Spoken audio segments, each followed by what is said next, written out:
Welcome to the Doomer Optimism podcast. I am here, Ashley, with friend of the show, Chris Smaje, and esteemed guest, Dougald Hine.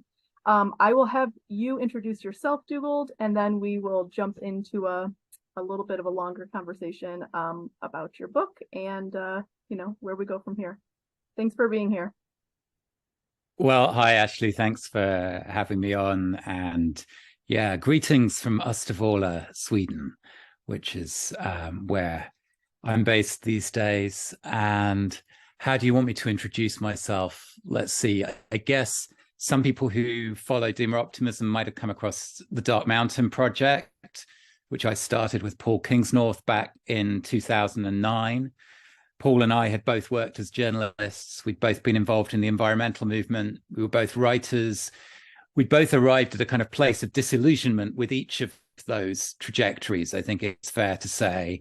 And we had a sense that, at least back then, there was a gap between the ways that we were encouraged to express ourselves, the feelings we were encouraged to have in the movements that we'd been part of, where it was okay to be angry at them, the people who are destroying the planet. And it was okay to cheer each other on and provide encouragement. But if you were called a doomer in those days, no one would have connected it with optimism.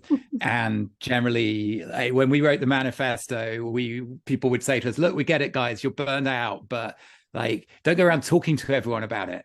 Go and disappear to a beach somewhere and get over your burnout, and maybe you'll have enough energy left to come back and do another round, or maybe it's time to move to Devon and retrain as an acupuncturist. But there was no sense that there might actually be something helpful in confronting the failure of our hopes, the failure of the promises and the narratives that we'd ended up buying into as environmentalists, that we maybe needed to confront the extent to which the trouble the world is in is a predicament that we need to fathom and to find ways of living in response to, rather than a problem that can be solved and everything can be made okay. And so I guess we were trying to open up that space when we started Dark Mountain, and that led to lots of books and festivals and collaborations, and led to me spending a lot of time going around talking about climate change, actually. But when I came across what you guys were doing with Doomer Optimism a few years ago, I had a sense of kinship that, this reminded me of the kind of space of conversation that we were trying to open up when we wrote the manifesto. So yeah, it's good to be with you both.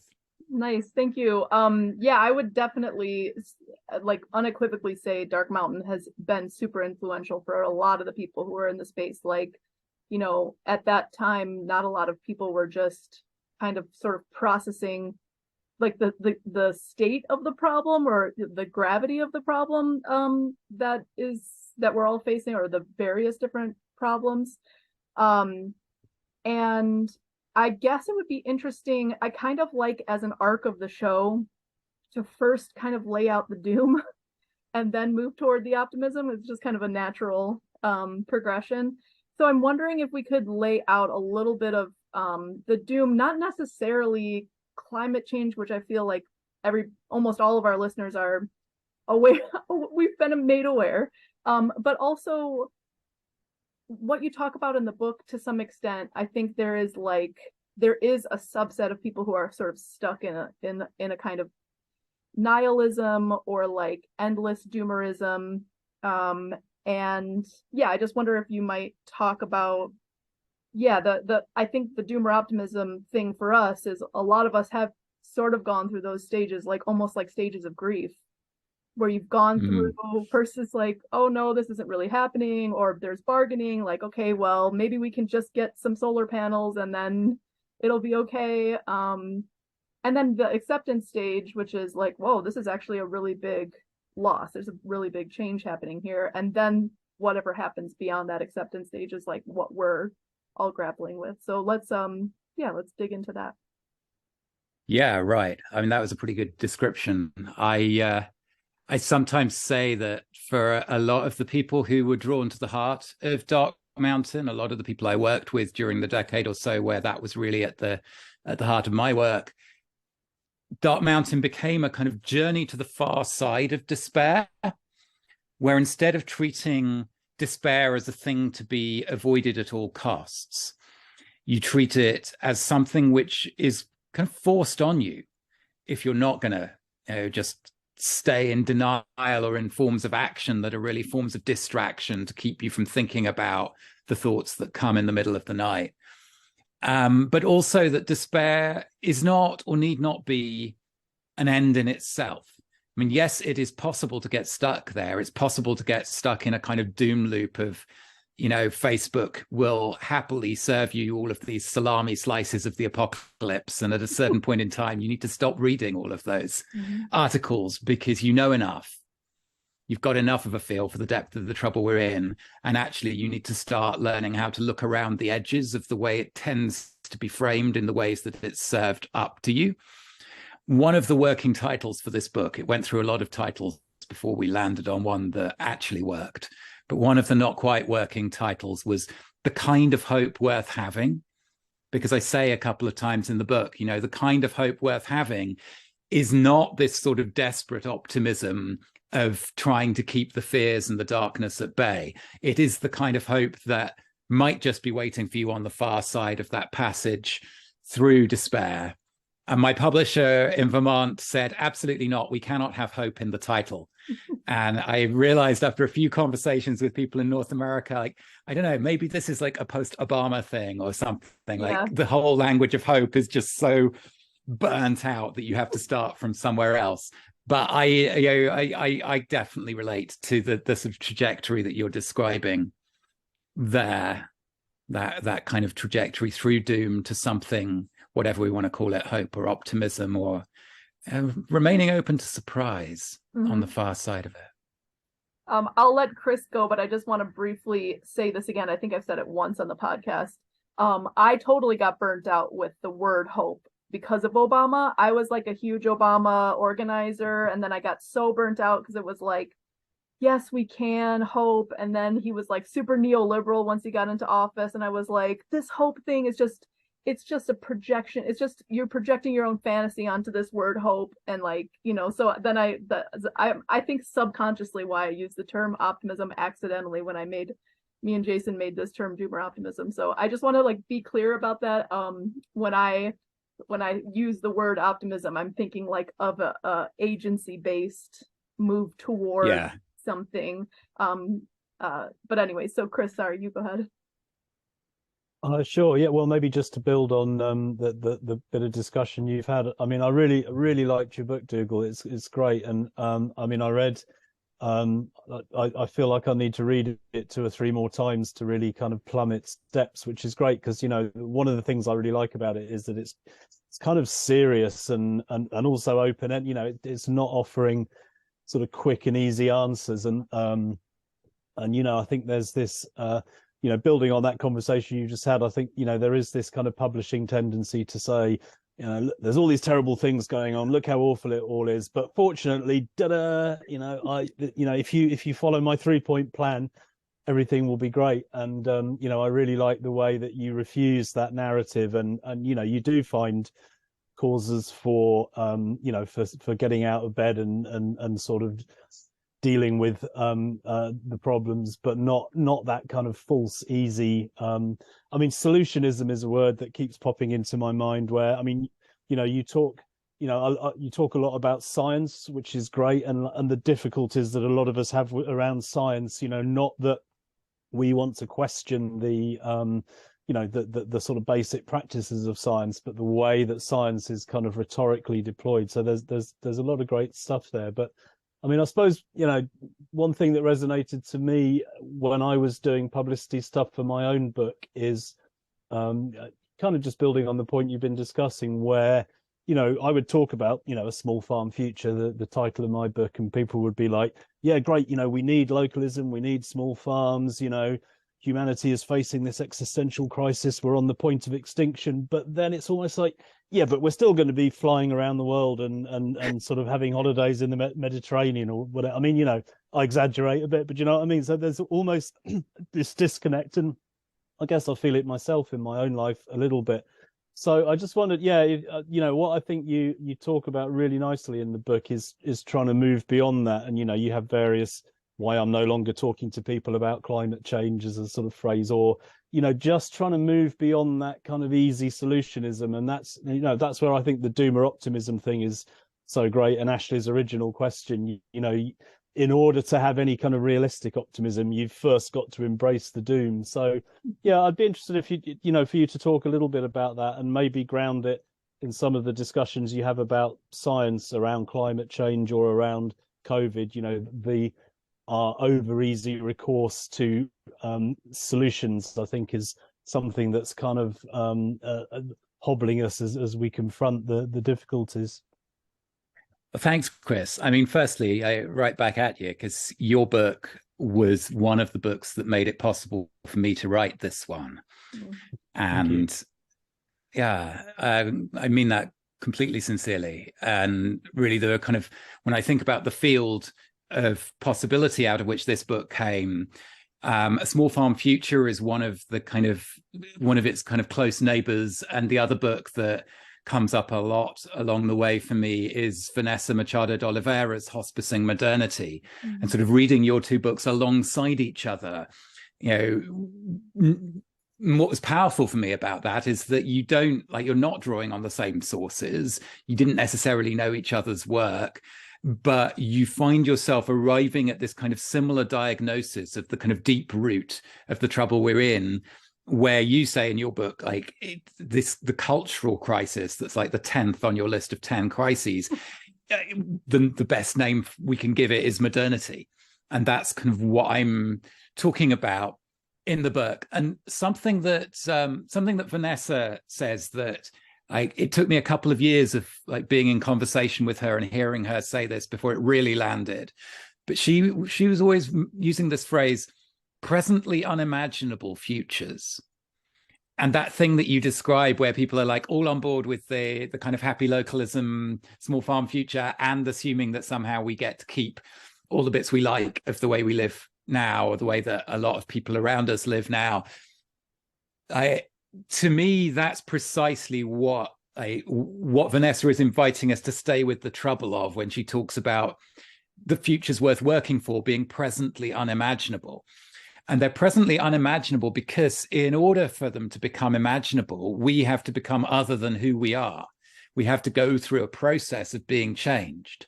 And that's sort of what I'm talking about in the book is when you stop treating climate change as a problem that can be fixed and made to go away, and therefore as something that simply needs scientific and technocratic solutions, then, well, kind of two things can happen. One is you can end up in this place of flat despair or just sort of a loop of panic. And I think we need to help people find a way out of that. Mm-hmm. But the other place you can go is you get this encounter with climate change as something that's calling us into question, calling our stories and our identities and our sense of who we are into question, our sense of where it's all going, what kind of world it is, what the shape of history is. And I think that's why I stuck with going around talking and getting involved in lots of conversations about climate change for so long, was because for the people who are most sheltered from the shadow sides of modernity, from the consequences that have been falling on the lives of lots of people for generations. And you wrote really powerfully about this in your disputes with the eco-modernists a few years ago, Chris, this thing of no one's living in the past. Like everyone in the world today we're all contemporaries, and some of us are living with a disproportionate amount of the benefits of modernity and the current world system, and far more people are living with a disproportionate amount of the costs. But for those who are living with the benefits, I saw, particularly after the beginning of the sort of 2018, 2019 climate movements, this wave of people being destabilized in a kind of almost initiatory way, pulled across a threshold into this sense of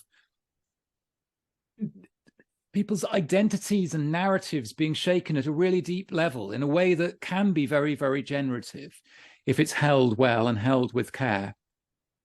And I suppose during the pandemic, and this is why I write so much about science in the book, I began to realize that there's also a trap going on where we'd had this kind of rhetoric of unite behind the science in Fridays for the Future and XR, and then suddenly in 2020 we had following the science as the kind of rhetoric behind which the difficult judgments that politicians, I think mostly in good faith, were having to make about how to respond to this new disease and what they were being told about it. Like that exercise of judgment was being hidden behind the authority of science. And having actually spent quite a lot of time hanging out with climate scientists and having the kind of conversations you have when you go to the pub with them, rather than the things they say on stage when they are, in front of a public audience, or the kind of things they can put into a scientific paper. I don't think science is well served by the sort of authority and the sort of politicization of it that has been going on, both within the climate movements and within the way that the mainstream of public policy and the people who generally like to see themselves as being on the right side of history, saying kind of believe in the science. We need to believe in the science. It's like, wait a minute, there's a category error going on here when science is being treated as an object of belief. And the actual work of science, which I have a lot of time for, with some caveats we could put around it, is not well served by that, and requires instead a kind of a humbling move, an invitation to come down to earth rather than be hyped up and blown up and turned into something that it's not, in the way that I think a lot of rhetoric in the last few years has done. And that got me to the point of going, actually, we probably need to start from different places, rather than assuming that talking about climate change is going to get us to that kind of initiatory being called into question process that I had been seeing going on a few years ago, under the sort of new regime of the sort of politicization of science that we now have. Wait, Chris, I think we should get into, if you're comfortable with it. Chris has had a couple back and forth exchanges with George Monbiot, and I feel like George is a very the prototype of the eco-modernist, who is like, follow the science straight toward corporate hegemony. And I have this term that I came up with after having more or less been a city person, sociologist, studying the environment, thinking about what the suggestions for the correct environmental actions would be. And then seeing moving to Uruguay, seeing small scale producers doing things regeneratively, and the disconnect between those, what is suggested actions versus what's actually happening on the ground, and how action should be totally specific and local and all this stuff. I came up with this term, spreadsheet brain, because I think there is totally a brain worm where, if you see things through the spreadsheets, and those spreadsheets, of course, are calculated using certain data sets and assumptions about how to run the data, then you come to a specific set of outcomes, which can in some ways be hegemonic or authoritarian or X, Y, and Z, but it's like a follow the science thing. And so, Chris, I don't know if you want to briefly bring that up, because we're going to have a separate interview where you talk about your forthcoming work on that. But yeah, sure. Well, yeah, I agree. I mean, it's funny. I used to write this little column. I think you referenced it somewhere, Dougald, for Statistics Views. I mean, I'm not a trained statistician, but I've done a certain amount of social statistical stuff over time, and I wrote this thing, and more or less every one of my pieces was essentially a sort of riff on, was it Disraeli with his there are lies, damned lies, and statistics. I mean, I think I don't want to knock numbers. I mean, I think I use them the whole time, and I love. I mean, actually, I mess around with spreadsheets a lot. I love them. my guilty confession here, but they do. All they ever do is they don't give you any answers, and I totally agree with what you just said, Ashley. They also that can be useful for generating more questions. They don't give you definitive answers, and there's a lot of things that, you know, as you try and quantify them, they just slip between your fingers, you know, and that the fact that it's kind of hegemonic, the fact that it's certain types of questions and certain types of framings that that you can address through them is such an important point to make. And I mean, in a way, that leads into my little follow-on question I was going to ask Dougald, because I think one of the problems that I have and that you know that we're sort of going around with here, and that you touch on in your book, is that it's so much easier to be an eco-modernist. You know, if somebody kind of says, you know, well, we got these terrible problems, what can we do about them? It's so much easier to say, oh, nuclear power, or you know, or manufactured food. trying to say, well, you know, there's a problem with how we're framing this. You know, we need to be more, you know, we need to sort of move through despair. We need to, you know, we need to sort of change the narrative. You know, it all sounds kind of a bit vague and wishy-washy to a lot of people, because we've been so grounded exactly in that kind of spreadsheet brain sort of thing. And, you know, one way I've responded to that over the years, you know, because I've, you know, just been a sort of blogger and, you know, my own little person on my homestead, I basically have refused that narrative and sort of said, well, you know, obviously we need 99% of people to be farming with, you know, zero fossil fuel, you know, just sort of not take seriously the invitation to kind of come up with a technical solution. But, you know, that means that you're easily ridiculed, and you're just, you know, sort of sidelined from the conversation. So I suppose my question is, you know, on the basis of your thinking about this, Dougald, you know, when and you know, you're great, you know, at public speaking and occupying all these spaces. When somebody says, okay, so, you know, eco-modernism, that's not going to work, you know, the numerical answer, there is no numerical answer. So, you know, so what would you do?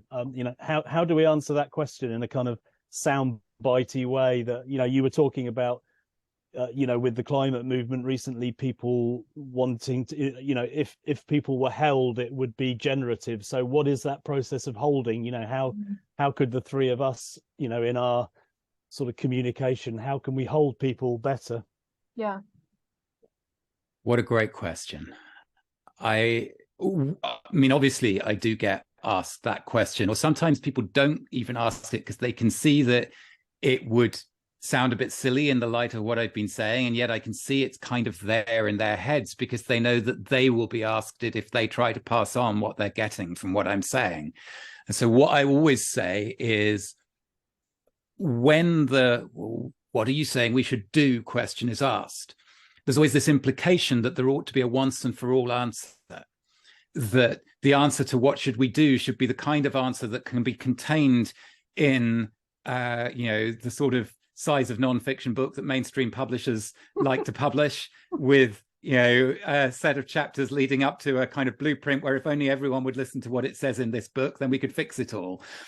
And that just, like, bringing into view the absurdity of that and bringing it gently into view, like not as an object of mockery exactly, but recognizing that we're all kind of coming out of that. Like, that's why, like, the eco-modernist kinds of answers, which, you know, someone like George, like, in fairness, I think he's arrived through his own desperation at something very close to eco-modernism, having been a critic of eco-modernism further back in time. But I think he's arrived there because his work has always been saturated in these deep assumptions of modernity, which are invisible because they're the water of the societies we've all been swimming in for so long. And so then, in order to bring that, you know, the composition of that water into view, we need to approach it from multiple directions. So on the one hand, I think that your sort of spreadsheet brain description of the ways that lots of us were taught in school to think, and the ways that some of us are kind of predisposed to think, I think that you can do a lot with Ian McGilchrist's work on, you know, the left brain and the right brain, the master and his emissary. And I haven't read his new, even bigger book, The Matter with Things, yet, but I went to visit him when I was in the UK last month and recorded a conversation where we were starting to dig into some of this, because I think it gives us a helpful framework, not least because the story that McGilchrist is building up, on the one hand from neuroscience and on the other hand from the sort of history of Western philosophy and culture, is one in which the answer is not to throw away the spreadsheets, the answer is that the spreadsheet side of the brain, in his terms, the left brain, is the servant rather than the master in a healthy dynamic. It comes after the direct experience of the world, and it does a useful simplification, but there isn't a deeper, truer version of what the world is like. And it's useful to the extent that its fruits are passed back to the part of us that sees the world as alive and full of flow rather than a kind of dead mechanistic thing, which is the way that Spreadsheet Brain looks at it. And I mean, you can also get to this from elsewhere in the social sciences, from James C. Scott's Seeing Like a State, and this kind of history of the necessary kind of radically reductive, the sort of brutal simplifications, first in how the world is seen, and secondly in how the world is arranged on the basis of that way of seeing the world, that have made up modernity. And how, if you're trying to see it all from the center of a modern state and manage it all from above, then it's impossible to conceive of how you could do it other than those reductions, other than seeing the world as a spreadsheet. And what's lacking from that is precisely, that word you used earlier, Ashley, when you were talking about your understanding of optimism, which is agency, a sense that the agency might not lie with the people in the rooms, the very smart people who went to the kind of university that I went to and who spend their time in the kind of the summit rooms and the rooms where policy gets made, that actually a humbler role for those of us who spend some of our time in those rooms might be called for, and an assumption that if things are going to turn out better than it mostly looks like, it might not be down to that one startup in Finland with the funding who promise you that they can feed everyone on the genetically modified microbes. Like the 2 billion people who live in peasant farming households in the world right now might have something to do with it. And I really, really just want to bring those things into view and say, look, isn't it strange that these lenses of modernity make it so easy to sound reasonable and convincing when you say, oh, those 2 billion people are going to be gone soon, and that startup is going to be like the model of how it's all going to work in 10 or 20 years' time. Like, what makes it possible to say that and be taken seriously is a set of assumptions. And once those assumptions are revealed rather than hidden, it gets increasingly difficult to take that seriously. So there is a kind of, I guess Ivan Illich is kind of in the background of so much of my thinking. And one of the things I love about Illich is there's a kind of wild humor in so much of his writing and speaking, and like a kind of fierce humor that is about, naming the absurdity. Illich is very much the kind of the little boy who points out that the emperor has no clothes. And I think that, when we're invited to go, well, what's your plan then in response to the Spreadsheet Brain approach? We have to gently, kindly decline the invitation to play that rather absurd game. And, as gently and kindly as possible, with humor, bring the absurdity of what is being taken seriously within that game into view in such a way that it might even give some of the people who are playing that game but quietly aware of its absurdity permission to take a few steps in our direction and at least have quiet conversations with people who are involved in the work that the three of us are involved in. And I'm surprised by how much of that is actually happening for me as a result of writing this book. Yeah, and I think a lot of people are just really curious at this moment. I would say, to answer your question, Chris, we don't always agree on rhetorical strategy on Twitter, but I think it's actually kind of fun to poke at it, the extreme, in the opposite extreme. We'll just rely on this one startup in Finland is a perfect example. And then the if you can do it right and maintain your composure, have some sort of like dialectic where you have one extreme and then the other extreme, and then we meet in the middle and for example, make fun of Spreadsheet Brain. I got a perfect meme where it's like a tumor on somebody's head and it just says inoperable and it's just a spreadsheet, and I love it. But then I also defend the tools of science. If you're going to do surveys and statistical analyses, just because sometimes peer review is not functioning well right now in our society doesn't mean that those tools aren't useful in some cases. And so well, that's I mean, that's what I love about your work, Chris, actually, is that you have the sort of both the chops and the respect for the usefulness of the spreadsheet side of the brain, and can speak about that with more authority than, you know, a lot of the people who are laying out these kind of cornucopian kind of supposedly spreadsheet based stories of how it's all going to work out. But I have to say, I'm really glad that the two of you are on Twitter, so I don't have to be, because I like once upon a time I had a deep and meaningful relationship with Twitter circa 2009, 10, 11. I don't even go there anymore, but it warms my heart to know that you guys are there fighting the good fight.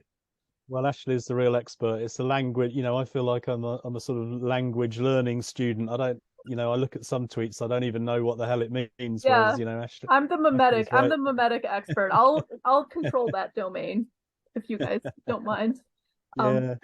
But that's it. Just to sort of follow up on your answer, I mean, yeah, it's really interesting. And I think one of the things I like your answer about sort of being playfully challenging. I mean, one thing I've encountered a lot with, you know, eco-modernist type stuff is that it's very often defended in the name of the poor. I mean, it's really interesting that, you know, the way you framed it in terms of, you know, this startup in Finland is much more important than 2 billion peasants. Right. But the way that it's often framed is, yeah, but this startup in Finland is actually going to help the 2 billion peasants, whereas, you know, you're some sort of crazy homesteader that wants to take us all back to the dark ages. And I think, I mean, I hate, you know, I always try and avoid that sort of debate, whereas a kind of basically wealthy white Westerner arguing with another wealthy white Westerner about who cares more about the global poor. I mean, it's not an edifying debate to have, but I think, you know, I think we just need to find resources to refuse that debate and to kind of and basically to say, you know, do you really think you're solving all these people's problems, or, you know, should we look to them themselves to, you know, to be part of the debate and to actually be you know, addressing, I mean, because ultimately it's about localism. It's not about some sort of global one size fits all solution. It's about people actually again, that word agency, having agency and local autonomy to kind of yeah, to exert some control over their lives, I guess. Well, in one way that I've found myself talking about this as I've taken the book out into the world is to go, you know, a lot of it hangs on what we think is at stake in the ending of the world as we know it. Because that's, you know, the final lines of the Dark Mountain Manifesto pretty much were the end of the world as we know it is not the end of the world, full stop. And in a sense, this book, At Work in the Ruins, is kind of, you know, a 200-page unpacking of that statement, you could say, because, you know, if we have absorbed the story, you know, what Paul and I called the myth of progress in the Dark Mountain Manifesto, the story that the way that some of us have been living around here lately represents the great achievement towards which the whole of human history has been pointing, then we will seek to defend that achievement at all costs, no matter how dreadful or, you know, those costs are, no matter how improbable the things that we're betting on are. And, you know, every other TED talk has one of those kind of upward sweeping curves of progress that, you know, reinforce this message that the whole of human history has all been pointing to us now. So, like, defusing that story, saying it's not that there's no truth in what Hans Rosling told you or Steven Pinker wants to tell you. It's that too much has to be hidden from the story in order to make those performances convincing, in order to make those narratives as persuasive as they seem to be on first blush. And for me, it was, you know, it was thinkers from the global south. It was hearing Vandana Shiva speak in Cape Town when I was 22. It was, you know, going to Oaxaca and meeting Gustavo Esteva, the founder of Unitera.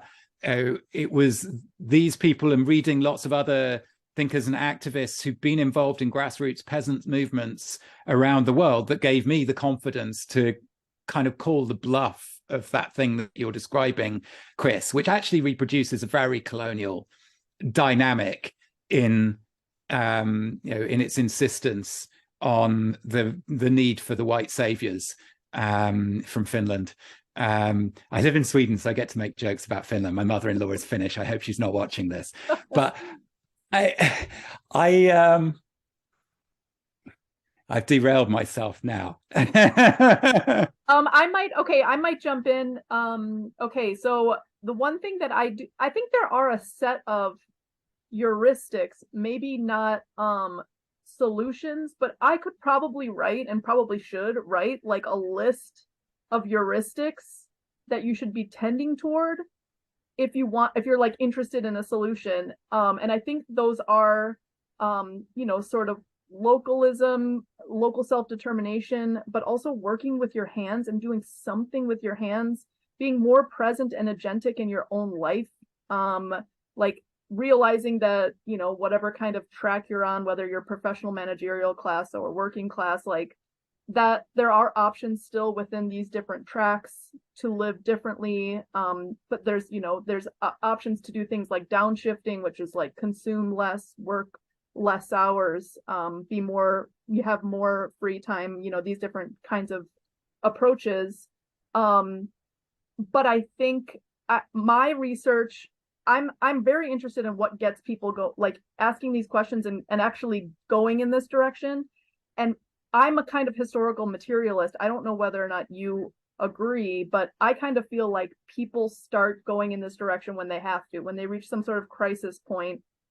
And a lot of times the crisis point isn't clearly something like climate change. It's like a breaking point in that the machine has placed on them. It's in one way or another. And then they have to rethink everything. And for me, I'm really interested in sort of being the people who have sort of worked through this alternative path, becoming not necessarily non-modern or postmodern, but like some different kind of person by doing things differently, doing things more with our hands, by engaging more with community, and then kind of lending a hand back. Like, okay, you've reached this crisis point. I've been there before. Here's what I would suggest as first steps for you in your particular situation. I don't know. Have you been thinking about that kind of role at all? Yeah, no, that resonates with me. And I mean, I'm sitting here in our school called home, and we always say that it's a gathering place for those who are drawn to the work of regrowing a living culture. And there's a lot packed into those words, but some of the things that those words can point to include some of the things that you've just been mapping out.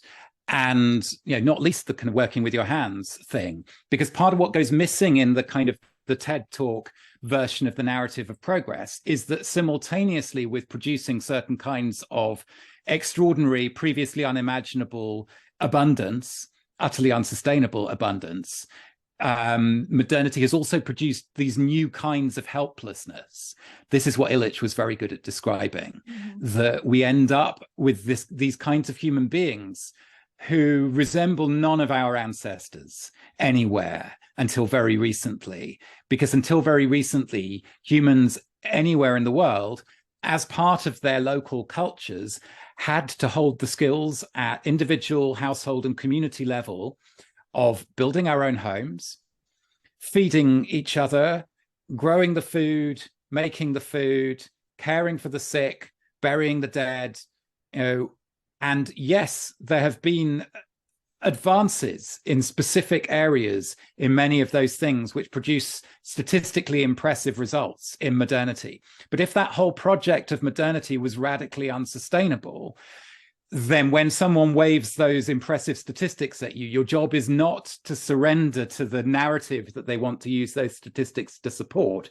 It's to say, right, so some of the work, some of what is to be done is to move downwards to the specific, to go, what is it that we've learned? What is it that we know that people didn't know 200 years ago that has made such a difference to the number of mothers surviving childbirth and the number of children living to be 10 years old? And how much of that can we find ways of carrying forward into hard times? And, there's actually kind of quite hopeful evidence once you start digging in that area, because, there was a study, I think it's not from 1992, by the Center for Disease Control, of all people, which looked at the increase in life expectancy in the US from 1900 to 1990. You had a 30-year increase in life expectancy at birth. Only 5 years of that are down to hospital medicine. Most of the other 25 are down to public health. That's really good news, because hospital medicine is based on very expensive, precarious stacks of technology that it's very easy to lose. And, you know, just talk to, doctors who think about antibiotic resistance, and they'll tell you how much of that stack can go purely down to the failure of antibiotics. If that was where all of that increase in life expectancy had come from, we'd be in far worse trouble. A lot of the stuff that makes up the public health contribution to that increase in life expectancy consists of things that we have learned that can be turned into vernacular knowledge and practice that can be carried way beyond, and have been carried way beyond, the reach of high-tech Western hospitals. So we have to reskill, not in some kind of freezing things at some moment in the past that was when it was all fine and golden, reskilling to that. It does involve learning lots of the things that our ancestors knew how to do that we've forgotten. It also includes having a kind of clear-eyed approach to the achievements of modernity. And this is kind of where I end the book, is with this sort of back of an envelope list that might help people find their answers that are not once and for all answers, but for me and for here and for now and with those around me answers to the what do you do question. Mm-hmm. And it's like, you know, look for the good things that we have a chance of salvaging, where you might be in a position to contribute to getting to bring this skill or this species or this body of knowledge or whatever it is with us through the bottleneck we're headed into. Mm-hmm. Look for the good things that we're not going to get to bring with us and mourn them. And in the act of mourning, tell the stories so that we carry the stories with us, because some of those stories may turn out to be seeds in worlds that we can't imagine yet. Look for the things that were never as good as we told each other they were, and the chance we're being given to notice that and let go of things that have been, you know, that we've been attached to and that we've seen as necessary around here lately. And then look for the dropped threads from earlier in the story that there's a chance of weaving back in. And the most exciting thing for me since the book came out is that Richard Smith, who's the former editor of the British Medical Journal, not only did he write a really lengthy and, you know, very enthusiastic review of the book in the BMJ, but in the closing part of that review, he took that back of an envelope map of the 4 kinds of tasks for an age of endings and applied it to the field of medicine. Wow. Based on his 50 years of experience of being at the center of the field of medicine. I'm like, oh, right. I hadn't realized I'd done that. But if one of the things this book is doing is giving people tools they can take into the heart of their professional communities to do a kind of work of triage on modernity, rather than these kind of misplaced kind of romanticizing the future narratives of modernity that, you know, a lot of the people who you come up against, Chris, in the debates that I see you getting into are peddling, then that could be a hopeful contribution. And I'm sure there are lots of other tools like that we could be improvising and trying out and giving to people who see some of what we're seeing and who are embedded within or capable of moving in and out of and operating with authority within existing structures. Just a quick follow-up on that. I mean, the notion of romanticizing the future is one that I've used quite a bit, and I think it's a good one, along with Spreadsheet Brain and many of the other ideas in your book, Dougald. I think it's good because we always talk about romanticizing the past, and I mean I talk about it a little bit in my forthcoming book. The whole way we invoke the Romantic movement is really problematic. But if we are going to talk about romanticizing things as problematic, you know, definitely we need to look at the way we romanticize the future. But that kind of leads into another question, which in what you've just said, you were touching on it, but maybe just to bring it out a little bit more. I mean, death is a big theme in your book in various ways. The death of us as individuals, but also the death of cultures. And I think I can't remember somewhere, you know, you talk about that quite explicitly, and the fact that, you know, modernity, you know, perhaps the biggest failing of modernity is its inability to face death. So obviously I was at the event where Richard Smith that you mentioned was there, and that was really interesting, as you say, that a lot of people with healthcare backgrounds who are kind of alienated from a kind of medical model of, you know, keeping people alive at all costs. are sort of interested in this. So I just wondered if you would, want to say a little bit more about death as an either as an individual or a cultural phenomenon, and what we're getting wrong about that. Yeah, I mean, death is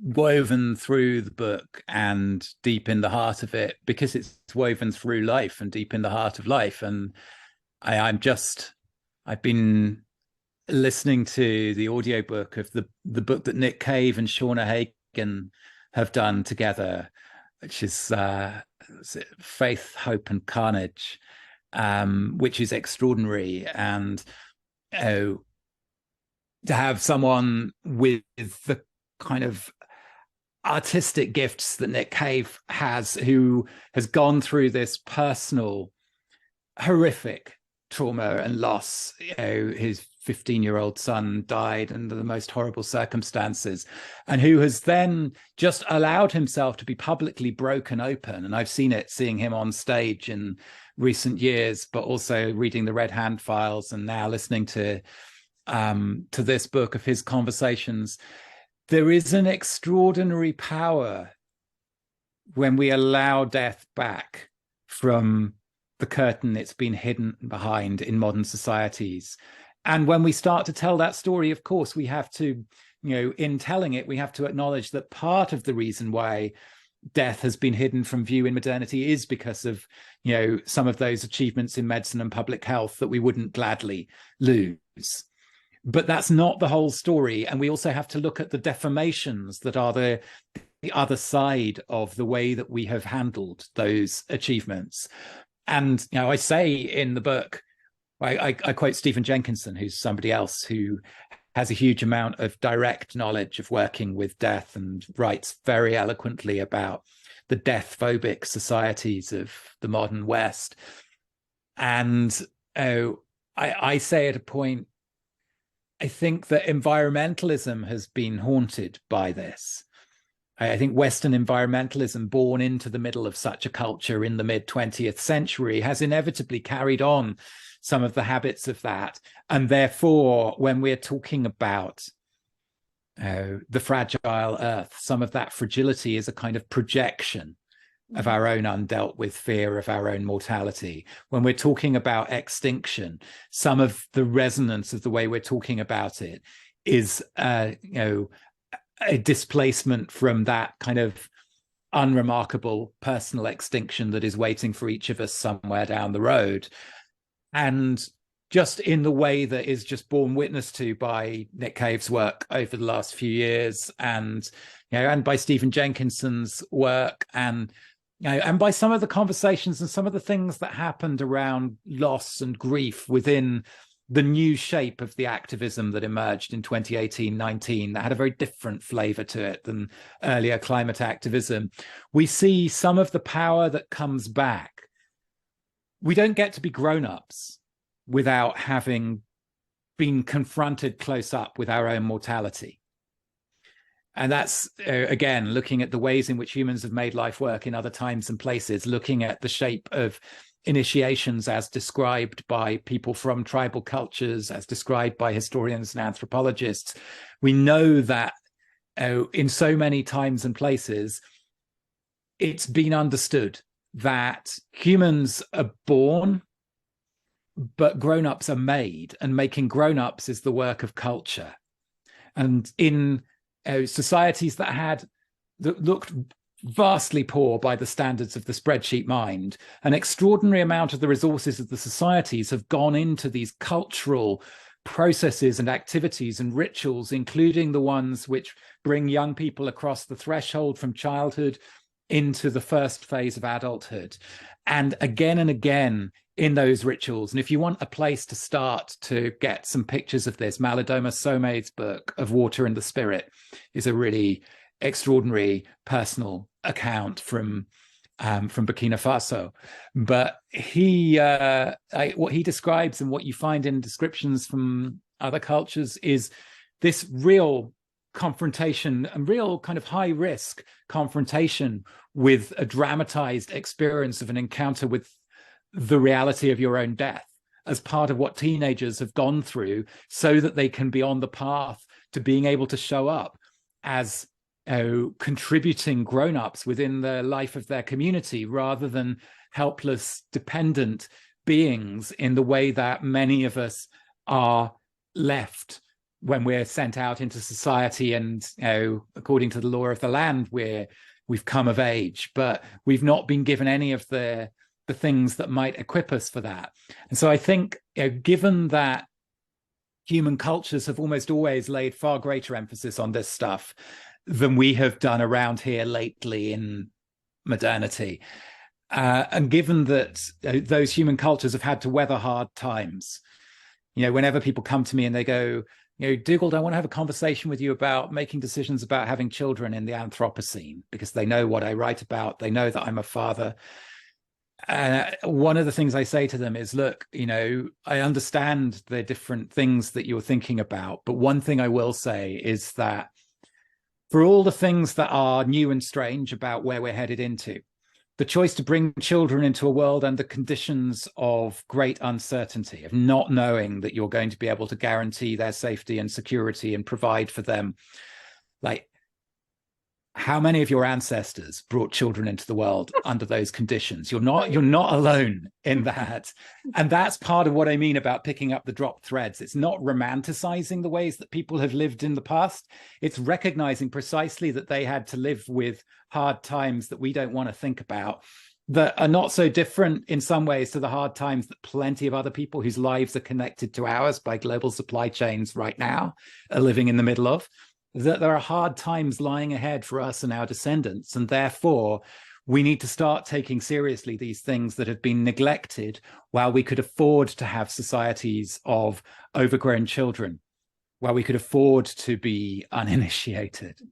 I love this metaphor of needing to grow up through some sort of initiation ritual, and I would even argue that because so much of the work of our existence and life is outsourced to like the global marketplace, that that's kind of behind this sort of extended adolescence. And I would suggest, just having been a mother, just going through the process of being pregnant and having a child, without any drugs, there was this moment for me, at least, of like embodiedness that then like thrust me into adulthood. Like, I mean, there is a moment where you don't know whether or not your baby will live or die, or you will live or die. And it's just so raw, and everybody else in history every other mother in history has gone through it, but you're in that moment, and it's like embracing your mortality and the mortality of this act to be able to have the species continue. And I think it's also true with little things, like we moved onto this property and our cat hunts mice outside, and my little kids see that, they're like, oh my god, like at first, such a shocking thing to see death up close like that, but now, because it's normalized, and you recognize it's a part of life, that is a kind of maturity and responsibility that comes with that. Like, just sort of recognizing that for yourself to exist, your flesh, you need something else to die in the world. It's hugely important. And I just want to share a brief anecdote. One friend of the show is this guy Tucker Max, who wrote these like kind of debauched books 10, 15 years ago, and kind of has come on this arc where he's now a family man and has this ranch. And he wrote this long article about going with his family to slaughter and process a bison, and how it was this hugely spiritual experience, and the kids saw it, and there was like a prayer before slaughtering the animal. And I would just suggest that one way there is to just get into these embodied experiences, because there's really only so much you can describe until you get into some sort of situation. Even if you do something like keep chickens, like, you're responsible for this other little creature You're keeping them alive and you're living off of their eggs. Sometimes if you slaughter them, you're living off of their body, and like managing that ecology is actually a whole different mindset than, yeah, I mean, I think than just approaching life where you're not responsible for those things. I think there is like a sort of extended adolescence tied up with not acknowledging the life and death aspect. Not really a question there. Sorry, just any thoughts? No, I was just letting that land, because that's, yeah, absolutely. Having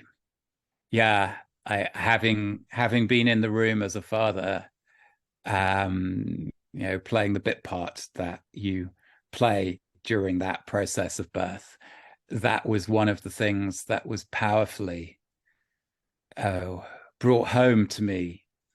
That I mean, my boss at the time I was working at the Swedish National Theatre, because their artistic director had got massively freaked out about climate change and spent 2 years reading books about it. And then after 2 years, he found his way to the Dark Mountain Manifesto, and he said something changed when he read that. And so then he discovered that I was living in Sweden.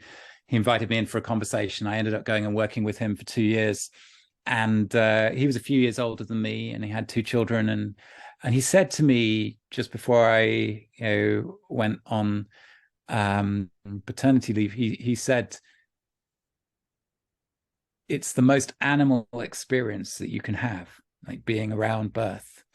And he was absolutely right about that. But what I was not fully ready for, although if I had listened to, the indigenous folks and ecofeminists and mythographers that I had been around over the years, I could have been ready for it, maybe, was that it's also the most mythic experience. Mm-hmm. That the kind of time shifts between the phases of birth, the arc of that journey, exactly what you just described, the way in which it absolutely is, an archetype of an initiatory journey, is like, it's one of those reminders that like myth is not this thing over here that is created by these weird monkeys with not a lot of hair and who use their mouths a lot. Myth is entirely enmeshed with and emergent from the animal bodily nature of what it's like to be creatures in a world like this, and we get to express it in particular ways as humans. But it is also expressed in bodies. It's expressed in experiences like birth and death. And, that's part of, like, to the extent that modernity has cut us off from any awareness of that, that's somehow very closely connected to the way in which it has rendered us helpless and, like sort of axolotls that never actually mature into salamanders. That we've created this kind of perpetual adolescence quality. And if we are going to challenge the enormous structures that we're up against, and we're not going to challenge them on the terms that they think power works, but we are going to be involved in processes which are in some sense a challenge to them. I love the assertion at the end of your book, Chris, that actually that whole Goldman Sachs doesn't care if we keep chickens. It's not that simple. Like, Goldman Sachs might not be able to recognize the subversive implications of you keeping chickens, but we have to tap into chthonic and mythic layers of power in order to stand our ground against the forces that are operating within history that we're going to be up against as things get harder. And I feel like that was brought home to me by going back to the UK for a few weeks with this book and going around talking to lots of people, and firstly just seeing how hard times are already here in lots of people's lives, in lots of communities, but also seeing this kind of upwelling and kind of coming together of art and activism, drawing on very deep pre-modern roots. Mm-hmm. If I just like to take the one example that has had quite a bit of publicity, the land protests on Dartmoor over wild camping, which is a kind of one of the front lines of these land struggles, but also everything that Nick Hayes has done with the Book of Trespass, which has opened up a much wider conversation in England about land. I mean, England's been way behind Scotland on that for decades, but the way in which these kind of mythic archetypal figures are being invoked and the kind of extraordinary art that is being made, and the sort of the sense that there is a fusion of stuff that, you know, I think Paul Kingsnorth kind of saw this coming almost before anybody, and Jez Butterworth and Mark Rylance when they created Jerusalem, and it's there in Martin Shaw's work and the School of Myth and so on. And that's just the blokes, most of whom I happen to know who I'm talking about. And there are all sorts of amazing women who are on fire and visionaries who I could be naming as well, like, you know, storytellers like Rachel Rose Reed and artists like Vanessa Chamberlain. But I just see where in the 90s, yeah, you might have had the Rhodes protests that were kind of tapping some of this land energy in a way that was not common in activism and was very powerful for people like Paul or like Jay Griffiths who were involved in it. At the same time, the art world then was so far away from that. It was like the young British artists and Damien Hirst and so on. Whereas now I meet these like key figures in the arts in the UK, and they're like, yeah, we just spent the afternoon writing hymns for a climate protest. And like, it's not just that they're engaged with a climate protest, it's that they think that what might be called for is something like a hymn. And it's that sense of really unexpected upwellings and crossings of different currents that's going on now that I think we need to be able to tap into. And that was a strange path to go off onto, wasn't it? But it's all part of the mix. I guess it's maybe I'm struggling to formulate a question. I think I have a question there somewhere. And embodiment is something we've talked about a lot this evening, which I think is important. You know, whether we're talking about helplessness, you know, knowing how to use tools, knowing how to make our environment in some way, or those really powerful forms of embodiment like childbirth, or sort of, you know, like attaching to our animal nature rather than assuming that you know, we live in this kind of digital world, and you know, and I kind of feel that as a writer as well. It's very well, I suppose that's what, yeah, maybe I have two questions for you. One question is, I think it's quite easy in as, you know, writing, humans are great at inventing these symbolic systems, you know, language, money, all these sort of things, and they're very easy for us to alienate ourselves from the, you know, from the wider ecology, from the other plants and animals and the physical world. So I think there's a kind of is there a double-edged thing there with myth, where we need to be careful about the kinds of myths that we're creating? Because I mean, we talked a lot about modernity, or, you know, money is a myth. And maybe part of that also is, you know, it's interesting what you were just saying about the land movement in Britain, which, you know, and I think interesting things are happening. But again, I suppose from a farming perspective, I kind of think, and again, you know, Ashley was talking about that in terms of looking after chickens, or, you know, my thing about Goldman Sachs and chickens, it's kind of like access to land is such a huge issue in Britain historically, and so it's so important for people to be able to access land. But we've almost, like, a lot of people, you know, don't really know what to do with land. You know, it's like we have to feed and clothe ourselves. You know, we have to have a kind of structured practice of livelihood making, and it feels like we haven't quite got there yet. In these debates, and to me it's like really important that we get there quick, because, you know, because we know what's coming down the line. So I suppose, you know, a couple of questions about the ways in which myths can empower, or can or can deceive maybe, and how we move, you know, into a conversation about land, which is about, you know, really being part of a local human ecology, where, you know, where we, you know, we have to relate to the land and think about the other organisms in it, but really be generating livelihoods in, you know, in the landscape. Yeah, well, I think, I mean, on the second one, I kind of just want to say, yeah, I agree, and I think it matters to bring that into focus, and also to try and join up between the places where people are, you know, at grassroots working on reskilling and livelihoods. And I mean, I think of, you know, I touch on it in the book, Bentley Urban Farm in one of the old pit villages outside of Doncaster, where they took over the disused horticultural college and, you know, have turned it into this community food and culture hub. And it's got this, it's very much a kind of a culture of making rather than a culture of consuming. And that's part of what we're talking about there, is like the access to land can't just be access to consume the land. It has to be access to get involved with the life of, to get involved with the living world, to get involved with livelihoods, and in the fullness of what that word implies. And then on the kind of myth and language question, I think that yes, we need to retain a certain kind of what's the three H's that Vanessa Machado de Oliveira has? She talks about humor, humility, and hyper self-reflexivity. And I think like the last one is deliberately kind of absurd, but to point to the importance of practices of laughing at ourselves and questioning ourselves rather than getting high on our own kind of supply of ideas and language and so on. But I also think alongside that,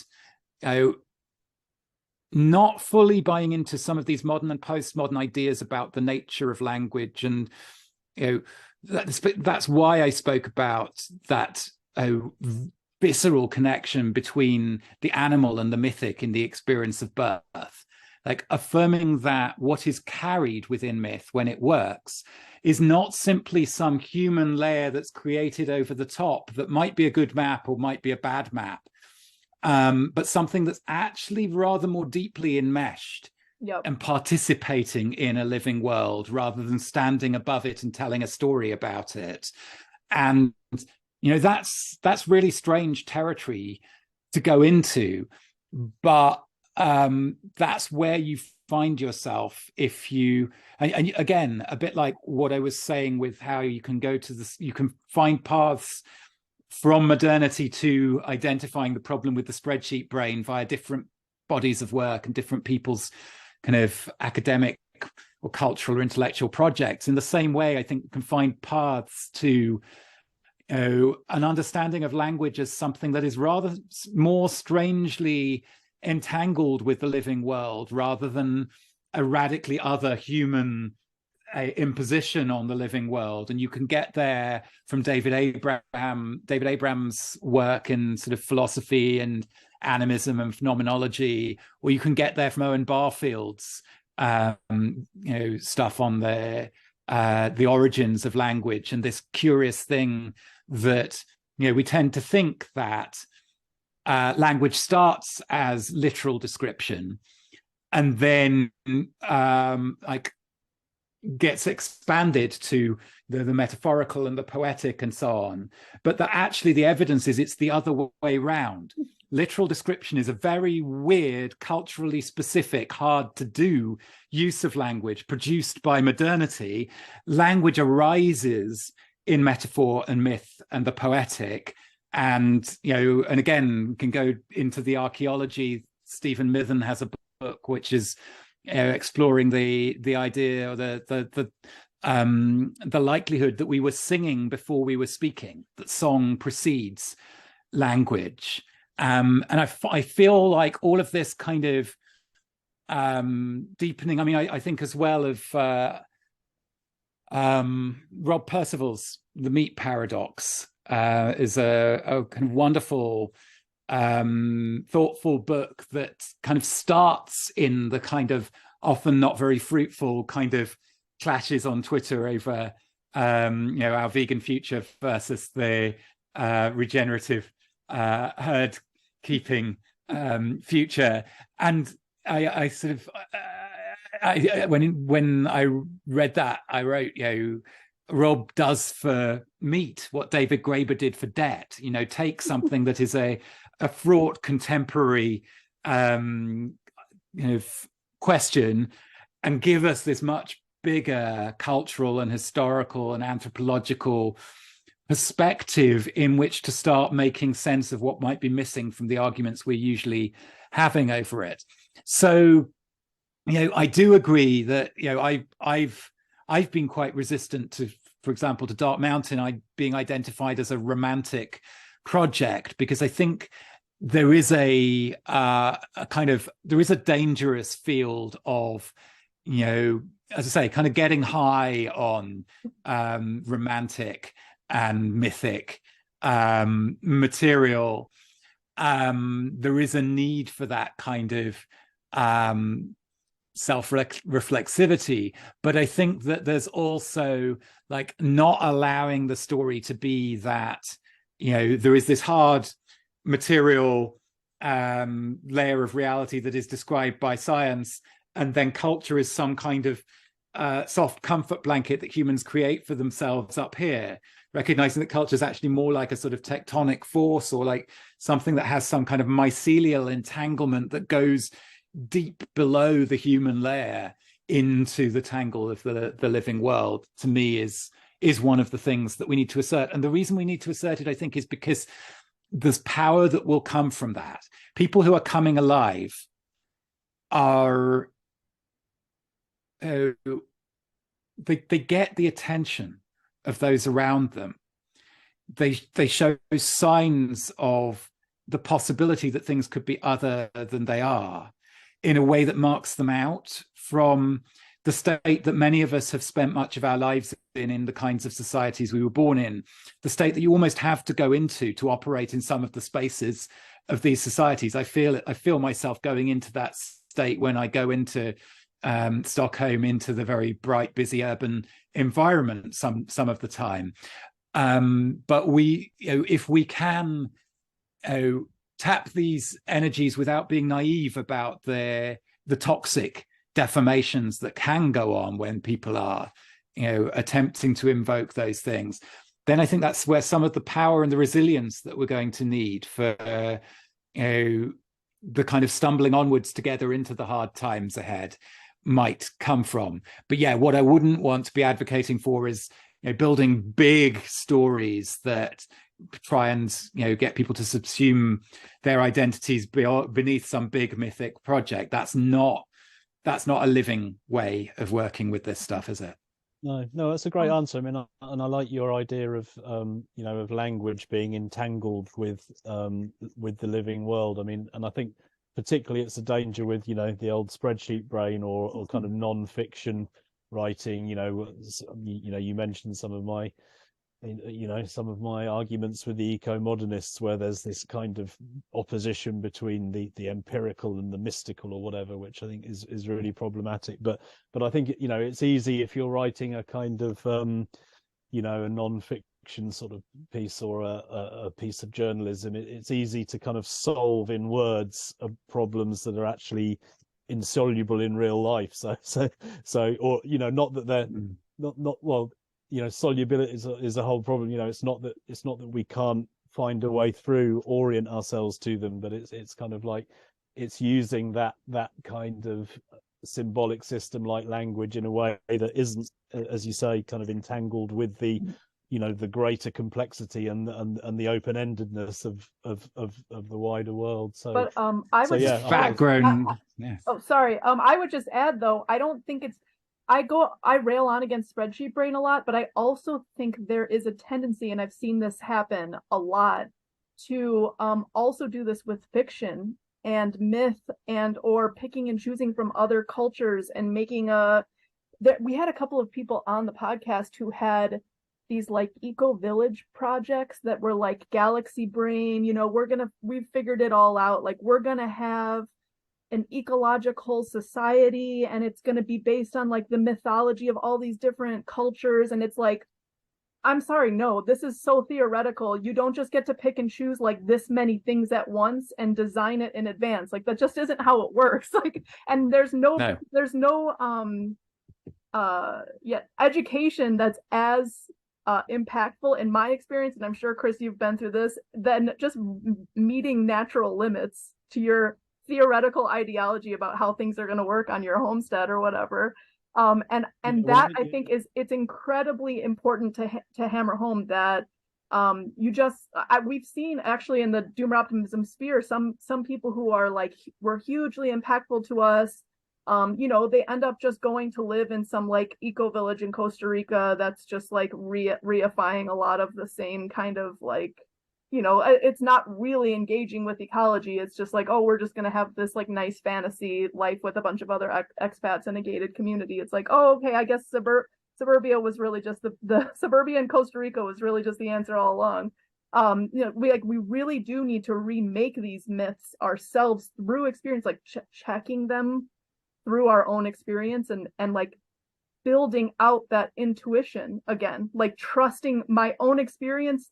Giving birth made me like and being a mother made me like you know, have a bunch of critical thoughts about industrial birth, you know, processes in the United States. But it was because I was like in touch with my own instinct, like this is just not right, this is the way it should be done, my experience says so, this natural limit. And the question I have for you based on this mini rant is I've been to a couple of events lately where it's like, you know, hippie type events that are like slightly back to the land type stuff.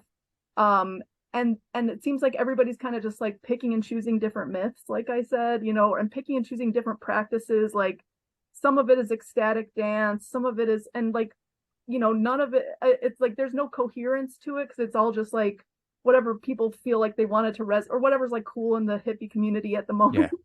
And I wonder whether or not there is some, I know I've heard you talk about this, and I wonder whether or not, I know Paul is turned towards religion, like whether or not there is some sort of truth in like, you know, looking at our own religious history as like a coherent potential mythology. It's almost like in these hippie circles, you can talk about every other type of spirituality besides Christianity as if there's like nothing good there just because it's the one you're from.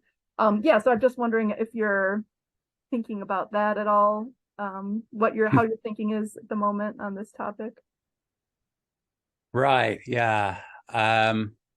So I firstly, going back a couple of steps, you know, a culture isn't a thing that's designed. Culture is not something that's created by design.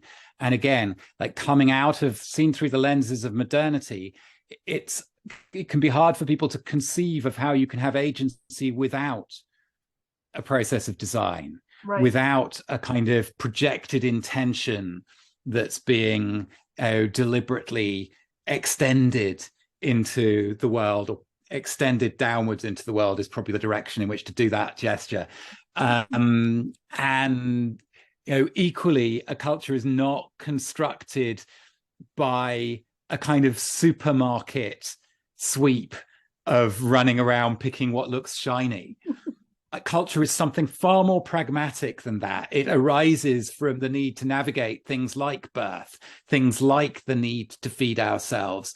You know, part of the difficulty that is going on at the moment is that, you know, there's a kind of let's pretend quality, a make-believe quality necessarily to a lot of these attempts. And we need to like actually have that in view. That's part of what the hyper self-reflexivity looks like, I guess. Yep. Is, you know, not pretending to ourselves that we're doing this with the stakes as they have been and will be again.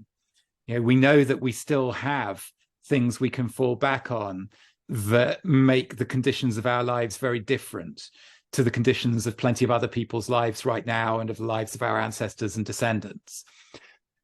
That doesn't mean that that doesn't mean that rehearsal and building capacity isn't a real and worthwhile thing to do.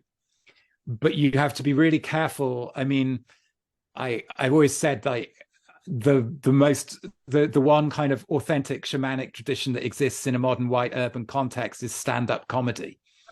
I spent a couple of years around stand-up clubs in my late 20s, and you know, watching the good performers and the people who failed and the people who succeeded the easy way and the people who succeeded doing the really hard stuff. But what I saw was that anyone who succeeded, whether they were doing it the cheap way or the hard way, was actually taking the consciousness of a room full of people who hadn't come along having paid £500 for a shamanic drumming weekend and therefore kind of willing it to be real, but right, who come along and stand there going, you know, all right, go on then, show us what you can do. And your first job as the comedian is single-handedly to fuse together the consciousness of that room full of people, and then to ride it and see where you can push it. And it's a remarkable thing once you tune into what's actually going on in those rooms. And as I say, like a lot of what is labeled shamanism in a modern white context, even before you get to the problems of cultural appropriation, just has a fundamental issue, which is that it's like battle reenactment pretending to be actual soldiers. Yes. And you can do training for battle without pretending that the battle has started yet. But that's not the same thing as being the person who spends all day dressed in the clothes from the army surplus store, play acting that they're in the middle of a war zone. And like maybe those kind of distinctions might help us a bit. Yeah. And like what do I want to say about I think that there is a kind of a theological turn going on. Yeah. Within people who've been deeply involved in environmentalism. And I mean, it's interesting, again, like reading Nick Cave's book alongside all of this, because for him, it's not coming out of any particular involvement with environmentalism or climate movements. It's something that's clearly been there in the background culturally for him and artistically for him, but is transformed firstly through the experience of recovery from substance abuse, and then secondly, through the experience of horrific loss and grief and the need to survive it. And through the middle of all of those things, he is very willing to talk about God. And I'm surprised, actually, I've been around plenty of spaces in alternative culture over the years where, as you say, people are willing to enthuse about anything apart from something that has a foot within the cultural lineage that they themselves are born into. And there can be good reasons for that, not least within people's personal experience or the histories of the kind of colonial and imperial versions of these religions. But there is something going on now where people are willing to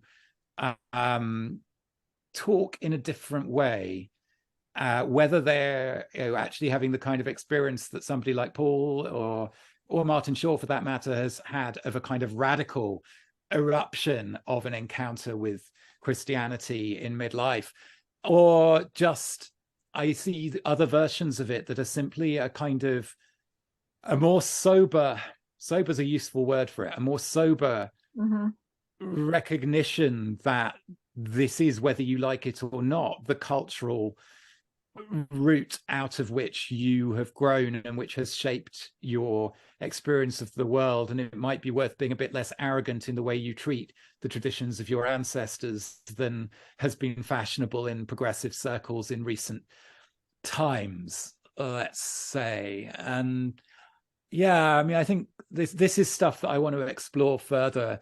I was in Paris on my way back from the trip to the UK, and I got to hang out for an evening, like firstly with this project called Black Elephant that I've been kind of connected to for a couple of years, which is growing out of people who have direct experience of Alcoholics Anonymous and the 12-step fellowships, and the kind of power of the vulnerability and of people with nothing in common other than their addictions who meet and become powerful influences on each other's lives in the rooms of those fellowships.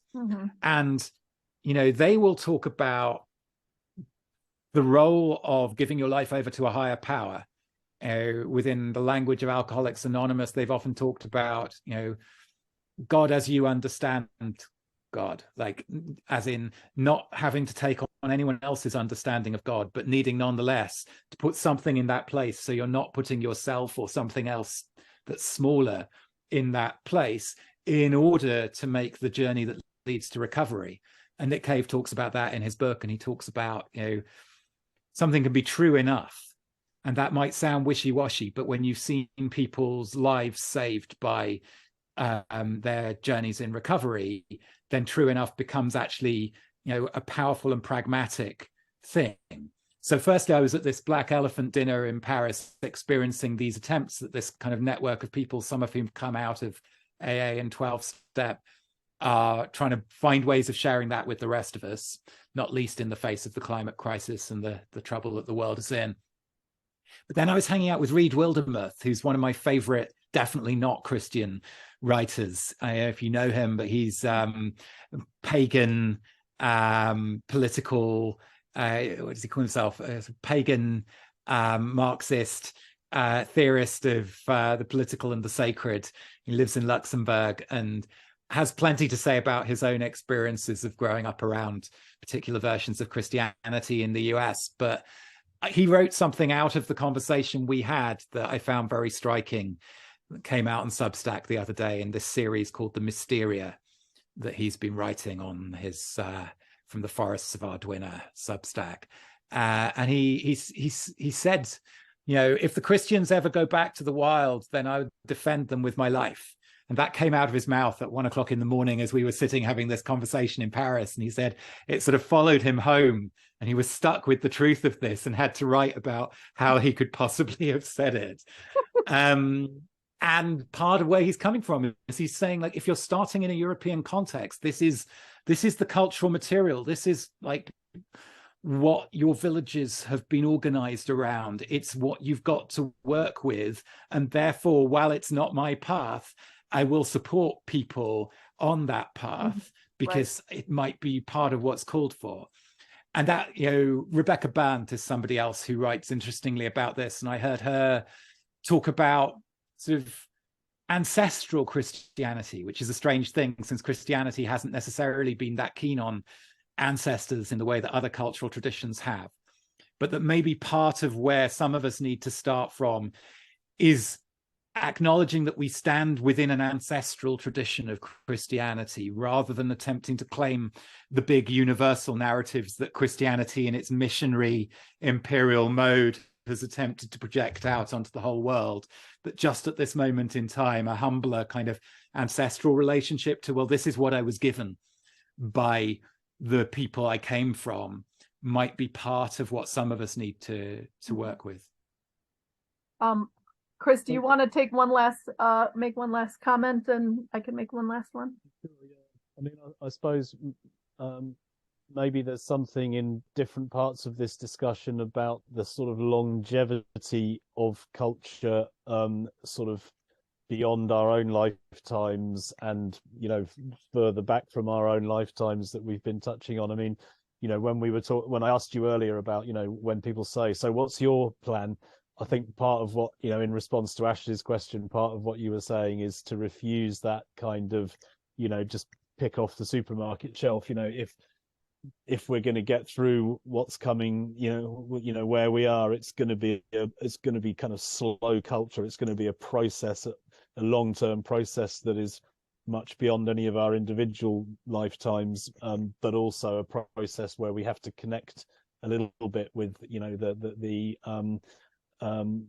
what's available culturally from the past in a way that, you know, modernity, I mean, I suppose we come back to modernity, that it's been this, you know, self-conscious break with the past and trying to, and again, you know, these ideas of helplessness and adolescence, it's kind of living in this eternal present rather than, you know, rather than that more sort of humble process of being part of, you know, building a long-term culture. Lineage. So I just, you know, yeah. And I would just add, and I would just add, I think, like, maybe part of what I'm hearing and something that has been, we're sort of like making it up as we go along, this whole doomer optimism thing. So I don't really know what's emerging, but I just now had a realization with both of you talking that there is a kind of like possibility for a radical counter ecology that's not really represented anywhere else, that is a kind of like radically non-judgmental, radically tolerant, but also radically skeptical of any of the above. Like, I will even embrace spreadsheets as a tool that's part of my lineage. I will embrace, like, you know, all these different potential tools, but they need to be used correctly.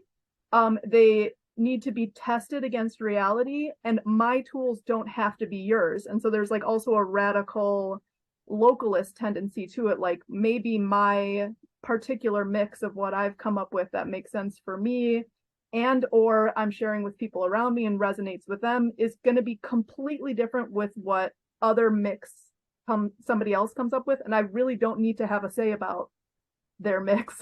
And you know, it's just sort of meta modern approach. I don't know if that, and I don't know if you have any last thoughts you wanted to share before we wrap up. Yeah, I mean, I'm not that into this kind of language of meta modernity, really, because to me, I think what we're at is, whether it's hospicing modernity in Vanessa's language, or I was thinking as you were saying that, it's kind of composting modernity, like releasing the resources held within these big dead trees of the existing systems, because it's time for the mother tree to fall and give that back to the forest. And that doesn't mean that we need to go in with a chainsaw and fell all of the trees of the big systems. That's not what's called for. But there is within modernity, on the one hand, riffing off what you were just saying, Chris, there's been a kind of disdain for tradition and the idea that we have anything to learn from the past. And at the same time, also a reifying of tradition. Like, modernity constructs tradition as its other, as this timeless, unchanging, reactionary thing. And I remember Gustavo Esteva saying to me, in Mexico, we have a great tradition of changing our traditions traditionally. And so recovering the recognition that tradition has always been carried through composting rather than through preserving in aspic. That preserving of tradition is actually what museums that are an invention of modernity do. It's not what living cultures do. And therefore we have to, have the kind of the freedom of recognizing the weirdness of how culture comes alive and continues, including the kind of friendly pagan druid who's really not into Christianity, but going, you guys are actually willing to take it back to the wild, then I'll defend you with my life. That's not just some weird postmodern kind of hybrid to be treated with suspicion. That's a lot of what it looked like in the Middle Ages as well. Here you have the north door of the church, which is the one through which the people enter for the rituals to which the priest is not invited. Look into those traditions, the devil's door, and you begin to see how much culture on the ground has not resembled the kind of fantasies of purity that modernity projects onto tradition and then produces in its most horrific manifestations. That actually there's always a kind of messy hybrid quality, but that doesn't mean that you don't know where you stand. It's not about kind of being wishy-washy and treating everything as just saying the same thing with different words. No, we can have real kind of hard pragmatic differences in what we're seeing and saying and doing, and we have to figure out how to rub along together and make life work, just like our ancestors have had to do in so many times and places. And that's in the best case, that's the kind of future we're headed into. And that's not something that we do between now and 2030. That's something that we get involved in and don't live to see the end of the process of. And that is as it should be, because culture is meant to be a thing that outlasts any of us as individuals. That's such a great note to end on. Thank you so much. This was so great. You are now deemed a doomer optimist, so you're in our club, so be our friend. And yeah, this was so wonderful. So thanks so much.